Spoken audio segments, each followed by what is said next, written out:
Deutéronome, chapitre 5.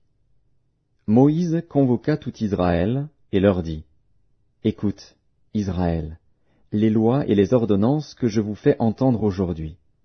Apprenez-les et mettez-les soigneusement en pratique. L'Éternel, notre Dieu, a traité avec nous une alliance à Horeb. Ce n'est point avec nos pères que l'Éternel a traité cette alliance, c'est avec nous, qui sommes ici aujourd'hui, tous vivants.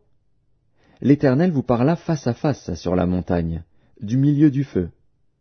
Je me tins alors entre l'Éternel et vous, pour vous annoncer la parole de l'Éternel, car vous aviez peur du feu, et vous ne montâtes point sur la montagne. Il dit, « Je suis l'Éternel, ton Dieu, qui t'ai fait sortir du pays d'Égypte, de la maison de servitude. Tu n'auras point d'autre Dieu devant ma face. Tu ne te feras point d'image taillée, de représentation quelconque des choses qui sont en haut dans les cieux, qui sont en bas sur la terre, et qui sont dans les eaux plus bas que la terre. Tu ne te prosterneras point devant elles, et tu ne les serviras point. Car moi, l'Éternel, ton Dieu, je suis un Dieu jaloux, qui punit l'iniquité des pères sur les enfants jusqu'à la 3e et à la 4e génération de ceux qui me haïssent, et qui fait miséricorde jusqu'en 1000 générations à ceux qui m'aiment et qui gardent mes commandements. Tu ne prendras point le nom de l'Éternel, ton Dieu, en vain, car l'Éternel ne laissera point impuni celui qui prendra son nom en vain. Observe le jour du repos, pour le sanctifier, comme l'Éternel, ton Dieu, te l'a ordonné. Tu travailleras 6 jours, et tu feras tout ton ouvrage. Mais le 7e jour est le jour du repos de l'Éternel, ton Dieu.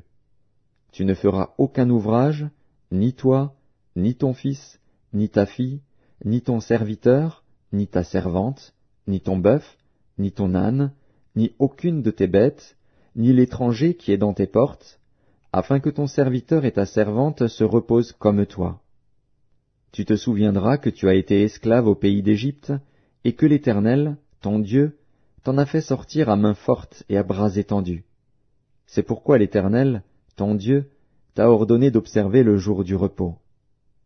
Honore ton père et ta mère, comme l'Éternel, ton Dieu, te l'a ordonné, afin que tes jours se prolongent et que tu sois heureux dans le pays que l'Éternel, ton Dieu, te donne.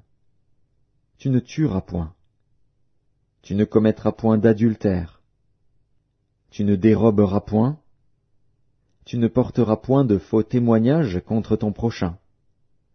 Tu ne convoiteras point la femme de ton prochain. Tu ne désireras point la maison de ton prochain, ni son champ, ni son serviteur, ni sa servante, ni son bœuf, ni son âne, ni aucune chose qui appartienne à ton prochain.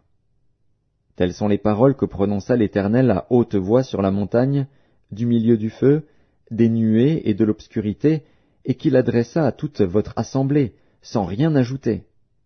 Il les écrivit sur 2 tables de pierre, qu'il me donna. Lorsque vous eûtes entendu la voix du milieu des ténèbres, et tandis que la montagne était tout en feu, vos chefs de tribus et vos anciens s'approchèrent tous de moi, et vous dites, « Voici, l'Éternel, notre Dieu, nous a montré sa gloire et sa grandeur, et nous avons entendu sa voix du milieu du feu. Aujourd'hui, nous avons vu que Dieu a parlé à des hommes, et qu'ils sont demeurés vivants. Et maintenant, pourquoi mourrions-nous? Car ce grand feu nous dévorera. Si nous continuons à entendre la voix de l'Éternel, notre Dieu, nous mourrons. Quel est l'homme, en effet, qui ait jamais entendu, comme nous, la voix du Dieu vivant parlant du milieu du feu, et qui soit demeuré vivant? Approche, toi, et écoute tout ce que dira l'Éternel, notre Dieu. Tu nous rapporteras toi-même tout ce que te dira l'Éternel, notre Dieu. Nous l'écouterons, et nous le ferons. L'Éternel entendit les paroles que vous m'adressâtes. Et l'Éternel me dit, « J'ai entendu les paroles que ce peuple t'a adressées. Tout ce qu'ils ont dit est bien. Oh, s'ils avaient toujours ce même cœur pour me craindre et pour observer tous mes commandements, afin qu'ils fussent heureux à jamais, eux et leurs enfants. Va, dis-leur, retournez dans vos tentes. Mais toi, reste ici avec moi, et je te dirai tous les commandements, les lois et les ordonnances que tu leur enseigneras, afin qu'ils les mettent en pratique dans le pays dont je leur donne la possession. Vous ferez avec soin ce que l'Éternel, votre Dieu, vous a ordonné. Vous ne vous en détournerez ni à droite, ni à gauche. Vous suivrez entièrement la voie que l'Éternel, votre Dieu, vous a prescrite, afin que vous viviez et que vous soyez heureux, afin que vous prolongiez vos jours dans le pays dont vous aurez la possession.